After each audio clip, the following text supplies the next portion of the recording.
তাপদাহে পুড়ছে উত্তরের জনপদ নীলফামারী। এতে ব্যাহত হচ্ছে স্বাভাবিক জনজীবন। তাপদাহের খবর জানতে শহরের বাটার মোড় এলাকা থেকে সরাসরি যুক্ত হব প্রতিনিধি মিলাদুর রহমানের মামুনের সঙ্গে।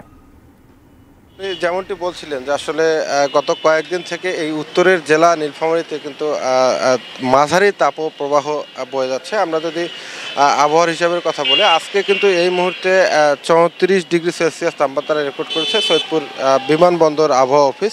তো আসলে তারা যেমনটি জানিয়েছেন যে এখন এটা সকাল 9টায় এটি রেকর্ড করা হয়েছে এবং দুপুরের পর থেকে অর্থাৎ দুপুর থেকে কিন্তু তাপমাত্রা বাড়তে শুরু করবে। তো আমরা যদি গত কয়েকদিনের কথা বলি, সেটি হচ্ছে গত 14 মে 38.4°C তাপমাত্রা সর্বোচ্চ রেকর্ড করা হয়েছিল এবং যেটি একই সাথে দেশেরও সর্বোচ্চ।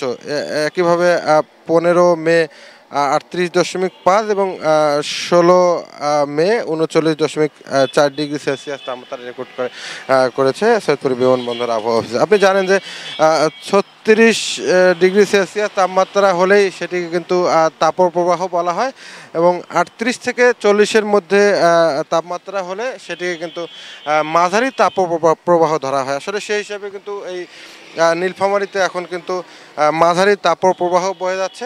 তো আমরা আবহাওয়া অফিসের সাথে কথা বলেছি, তারা যেমনটি বলেছেন যে আসলে গতকালকে এই রংপুর বিভাগে বৃষ্টিপাতের সম্ভাবনা হয়েছিল, তবে সেই সম্ভাবনা কিন্তু এখন আর নেই। আগামী আরও কয়েকদিন এরকম তাপপ্রবাহ থাকবে বলে তারা জানিয়েছে। তো নীলফামারী থেকে তাপপ্রবাহের এই ছিল আমার কাছে সর্বশেষ।